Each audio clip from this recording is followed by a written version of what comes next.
Hey guys, and welcome to an election sum up. Well, we're 44 days away from the presidential election that was held on November 8th. As we all know, we elected Donald Trump as our president, the Republican candidate. The three states that you see up here are the states that got President-elect Trump elected. That would be Wisconsin, that would be Michigan, and that would be Pennsylvania. But just a couple days ago, on December 19th, the electors went to their state capitals and they voted to make it official that President-elect Trump truly is the president-elect. It didn't go as some Hillary Clinton supporters wanted it, where they wanted most Republican electors to switch their vote. Trump very well is still the president of the United States. Just losing only 2 electors from the state of Texas that did not go for Donald Trump. For Hillary Clinton,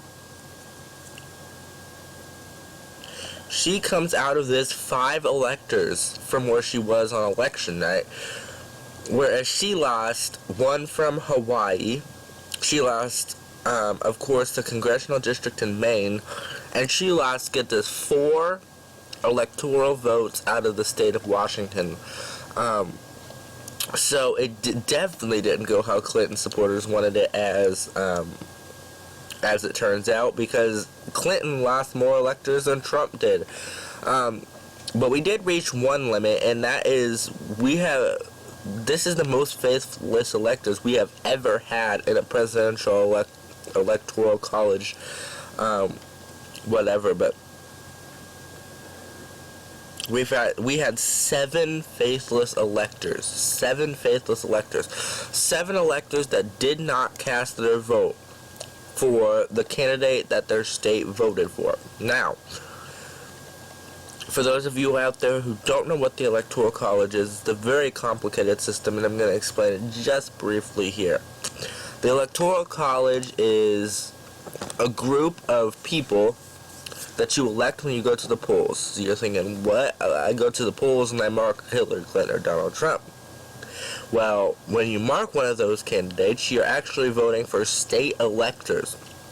And whichever candidate wins the popular vote, or the people's vote, whether it be paper trail or on electronic ballots, whoever wins the people's vote wins those states' electors. For instance, Illinois, right here, my home state, 20 electoral votes. Hillary Clinton won the state. She won all 20 electoral votes. In California, 55 electoral votes. Hillary Clinton won that and the people's vote and won all 55 electoral votes. Go to a state for Donald Trump. Donald Trump and Texas won the state's popular vote and won all of the state's 38 electors on election night. However, when the electors voted on the 19th, 2 faithless electors voted for an alternative candidate rather than the candidate that their state actually voted for. So, to be exact, he only won 36 electors from the state of Texas. On the other part of things, we know that Donald Trump won the election by 304 to 227 electoral votes. The big headline that we're all hearing about is the popular vote. Ladies and gentlemen, this popular vote, I'm not sure when the last time we saw a popular vote win greater than this, but Hillary Clinton won the popular vote by 2.1%, winning it by almost 3,000 votes. Now, I have to say, and this isn't biased towards either candidate, I'm accepting the election results, quite frankly, and I am interested to see how President-elect Trump's administration runs in the future, and I'm ready to see if we can change America using President-elect Trump's plans and policies that he's talked about during the election. But I give Hillary Clinton a mass amount of credit, and here's why. although I supported her in the presidential election, I give her a mass amount of credit for the popular vote win, and that comes genuinely after accepting the election results on my part. I posted a tweet earlier that said that, and this was about the Electoral College. It said everybody's talking about the popular vote, but the Democratic candidate came within 100 from being the president, and that should also be favored as well. To all the protesters out there, Hillary Clinton won 227 electoral votes, meaning she won states, and the fact that she won states quite genuinely comes as some sort of congratulations on how well she did in the campaign. I mean, the protests have to stop. And this is coming from a Hillary Clinton supporter. I figured I'd mix this in with this video, considering I'm talking about the popular vote and what people are talking about. But coming genuinely from a Democrat, a Hillary Clinton supporter, and I wouldn't change how I supported Hillary Clinton in the election for anything, but the protests have to stop.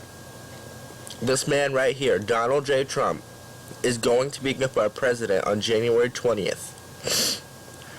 And Hillary Clinton is going to quietly and genuinely, as any first lady would, attend his inauguration. And I will watch the inauguration, and it's going to be a bittersweet moment, but I'm excited to see President Trump in the White House for the reason that I want to see what his administration can do on behalf of terrorism. But I'm also, it's kind of like uneasy to see Obama go. Being a Democrat and supporting Obama through 2012 and then Hillary Clinton through 2016 is a major stability thing, and when Donald Trump won, it was kind of an earthquake, so it's going to be kind of hard to step onto stable ground as we go into Trump's administration, but I am ready to do it, and I'm ready to see what Donald Trump is going to do as our next United States president. Once again, I give Hillary Clinton a mass amount of credit for that number, and I know most Trump supporters do too. And for the Trump supporters that don't give Hillary a mass amount of credit for this, just remember, I'm a Hillary Clinton supporter, and I'm giving your candidate a mass amount of credit for his win too. I'm going to look at a couple of these states individually. This is very impressive. The fact that Donald Trump was able to pierce this blue wall, and by such a margin, especially in the state of Pennsylvania, is absolutely impressive, and I think he deserves to have a chance, and his administration deserves to have a chance.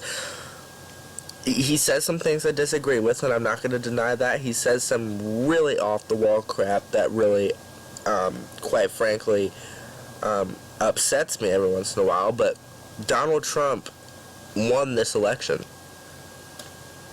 And to be quite specific, with 304 electoral votes. Ladies and gentlemen, the electoral vote process is the process that is in place right now, and the 2016 election is what is going to rely on that. In future elections, should we ever repeal the electoral vote system, then we can rely on the popular vote, which candidate won the popular vote. But we are right now dealing with this system. This map is what decided our president. 304 electoral votes decided our president. And it's time to accept that. Next year may be different. We may get our Democrat in the White House, but we have to stop the protests now because it's never going to make a difference. And quite frankly, it's not going to do anything at all. So, going out of this video, I want to make very, very clear that the protests have to stop. The recount efforts out of people in the nation, out of liberal states, have to stop. The Colexit has to stop. Everything has to stop. The liberals, the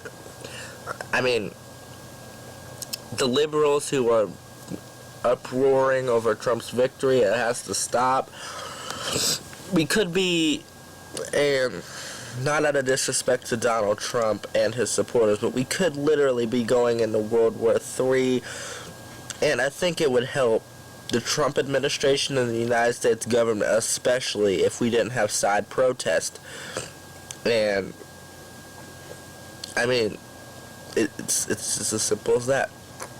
So thanks for watching, and remember what I said, and see ya next video.